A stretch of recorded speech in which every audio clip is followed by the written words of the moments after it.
வணக்கம் விவசாய நண்பர்களே. இப்போ நீங்கள் பார்த்துட்ருக்கிறது மெலடி தர்பூசணி நாற்று நடவு பண்ண காடு தாங்க. இந்த பில்லெல்லாம் கொஞ்சம் அதிகமாக இருக்குது. இந்த தடவை வெயில்னால கிராப் ஷீட் போட்டால் தான் நாற்றை நல்லா கொண்டு வர முடியும். நம்ம கிராப் ஷீட் போடணுன்னா மண் வரணும். பில் இப்படி இருந்துச்சுன்னா மண் வராது. இந்த ஒரு வயலில் மட்டும் பார்த்திங்கன்னா கொஞ்சம் அதிகமான பில் இருந்ததுனால நாங்கள் இதை க்ளீன் பண்ணிகிட்ருக்கோம். இப்போ ஆளுங்கள்லாம் டீ குடிச்சிட்ருக்காங்க. இந்த கிராப் ஷீட் போடுற ஷார்ட்ஸ் வந்து கண்டிப்பாக நான் உங்களுக்கு அப்லோட் பண்ணுறேன். தொடர்ந்து நம்ம சேனலை சப்ஸ்கிரைப் பண்ணிவிட்டு பாருங்கள் புதுசாக பார்க்குறவங்க.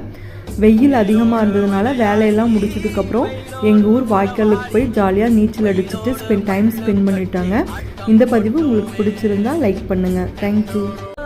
வெயிலோடு விளையாடி வெயிலோடு உறவாடி வெயிலோடு மல்லு கட்டி ஆட்டம் போட்டோமே